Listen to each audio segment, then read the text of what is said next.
Children, welcome to your science class.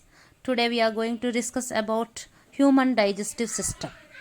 Your human digestive system, when you'll see a long continuous and muscular tube consisting of organs of varying diameter and shape. In adult it is about 9 meters long. It has opening at the both ends, starts with the buccal cavity and ends with anus.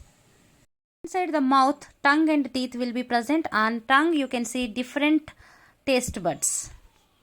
In human life there will be two sets of teeth and four types of teeth. Here molars, premolars, incisors and canines are the types of teeth which are having different functions. Incisors for cutting and biting, canines for tearing, premolars for crushing and cracking, and molars for grinding and chewing the food. Both physical and chemical digestion begin in the mouth or buccal cavity, which is the part enter of food into the digestive system. The chewing and wetting action provided by the teeth and saliva prepare the food into a mass called bolus, moving the bolus from the mouth into pharynx. The entrance of the esophagus and windpipe is guarded by a flap-like structure, the epiglottis. This acts like a policeman helping to control the directing food and air along proper channels. When a portion of the food is chewed, the tongue helps in rolling and pushing it to the pharynx. From the pharynx, food passes a long tubular esophagus that turns along the neck and chest. No digestion takes place here. The food is gently squeezed downwards into the stomach by the rhythmic contractions of the muscular walls of the esophagus. This type of movement is called as the peristalsis. The stomach is a J-shaped muscular bag-like structure. It lies in the left side of abdomen just below the ribs. Gentle movement of stomach wall churns the food. The wall of stomach is lined by glands that secrete protein digesting enzymes, hydrochloric acid and mucus. The secretions of these glands are collectively called as a gastric juices. Protein digesting enzymes break down protein into simpler forms. Hydrochloric acid kills many bacteria in the food and makes the medium in stomach. Acidic for digestive enzymes to be active, the mucus protects stomach walls from the being corroded by the action of hydrochloric acid. Food remains in the stomach from a few minutes to few hours depending on the type of the food.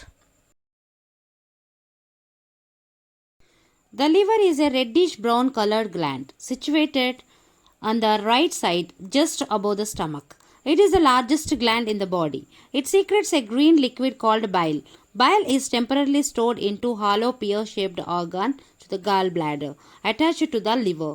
Bile is alkaline and helps in to neutralize the activity of food leaving the stomach.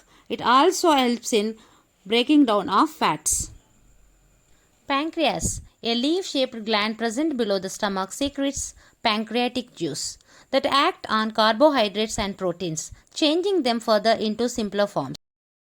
The gallbladder attached to the liver, which is pear-shaped organ, which stores bile juice temporarily in it. The homogeneous semi-digested food passes from stomach into the small intestine. Most digestion takes place in the upper part of the small intestine. Here the food is mixed with two important secretions from the liver and pancreas. Some enzymes are also produced by the walls of the intestines. The intestinal glands produce intestinal juice containing enzymes that complete the digestion of carbohydrates, proteins and fats.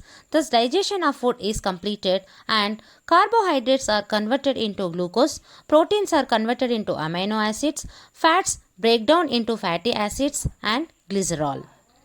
Digested food in soluble forms is taken in through the walls of small intestine into bloodstream. The wall of the small intestine has thousands of tiny finger-like projections, the villi, which is increasing the surface area for absorption of nutrients.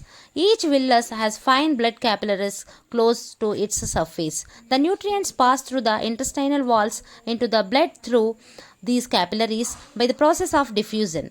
It then carried to all body cells for building of complex substances such as proteins and carbohydrates. Large intestine.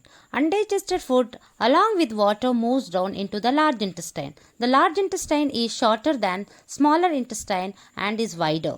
It is about 1.6 meters in length and 6 centimeters wide. It absorbs water and useful minerals from the watery mass of indigested food remains. The undigested food material becomes semi-solid and it is then called feces. It passes through the large intestine and it's stored in the rectum. It gets expelled from the body through anus at periodic intervals. The finger-shaped pouch that projects from our colon or large intestine on the lower right side of our abdomen. When it gets infects, people will suffer with the appendicitis disease. This part is called as appendix.